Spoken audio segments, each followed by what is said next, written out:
we're going to mix some sports in with Parkinson's, and hopefully you'll walk away both entertained and informed, and that you allow the latter to put you in a position where you're able to learn and apply to help others. We're going to recognize Dave Parker this evening. We're also going to talk sports in the form of the Pirates, the Steelers, and the Penguins, as you're well aware. Tremendous sponsors, tremendous celebrities who have donated their time this evening. Organization, the Parkinson Foundation, Western Pennsylvania, is a standalone local organization. We are not part of a national organization. And that means that every dollar we raise stays here and remains in the community to provide education, support groups, and exercise programs for the people in our region covering 22 counties. We have the unfortunate distinction of being known as the #2 hotspot in the country. This is the second year that we have named a recipient of our Perseverance Award, and the first award was given to Dick Groh. This year we had hoped to have Dave Parker here in person, because nothing describes perseverance than someone on the Parkinson journey. Everybody has heroes, and sometimes the ball players or entertainers are considered heroes. My heroes come in 3 different categories: people who teach, people who heal, and people who give of themselves, their time and the resources to care enough to be a part of what you're doing here tonight. Nobody made you here. Nobody twisted your arm to be here. You do it because you care about something and some people, and you feel like you can make a difference and do a small thing by being here. So with that in mind, I think Teak and I are happy to be surrounded by a room full of heroes.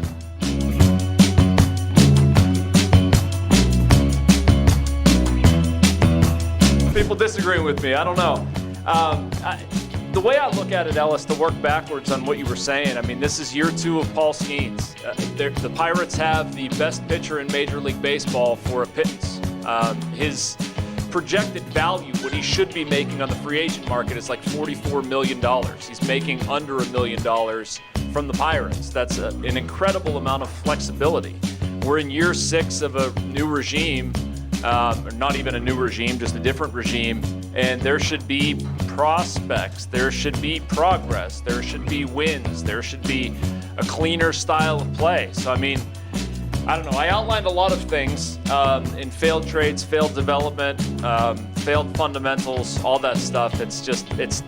I wish we could have a positive conversation about the Pirates. I'm naturally a pretty positive person, but it feels wrong right now for where they're at. This sort of panacea of they're going to find players in their mid-20s that they can acquire for draft picks, that sounds awfully hopeful to me.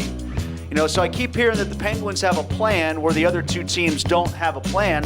I heard the plan. I heard the way he laid it out. Wants to rebuild the left side of the defense. Wants to stick with the goalies that he's got right now until Murashov comes along. Wants to find some better bottom 6 players. Thinks that Billy Koivunen and Rucker McGroarty can be good middle 6 guys.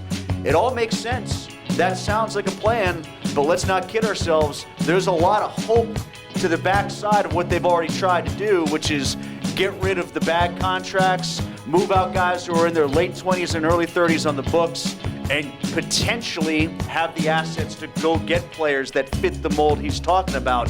But they don't grow on trees, and I think there's a reason why general managers were throwing around 1st and 2nd round picks willy-nilly, because they don't mean that much to NHL general managers right now, particularly in this draft. Being a former athlete and being in organizations and, you know, looking at guys like Teak and Steve and even John Vanasak, those guys know how hard it is every single day. Like, we watch on TV, we, you know, get our beer, we get our peanuts, we sit in the stands, and it's like, oh, go do this. The manager stinks, you know, the GM stinks, the owner stinks, he doesn't know what he's doing. It is a lot harder than it looks. And I think everybody knows that. I'm not trying to insult anybody's intelligence here, but it's a lot harder than it looks. And I will say this, any winning organization that you're a part of or anybody's, has a chance to be a part of, it starts from the top all the way down. Every single person in the building has to win. And if one person is out of line, the whole team, the whole organization, and even the on-field product will be out of line.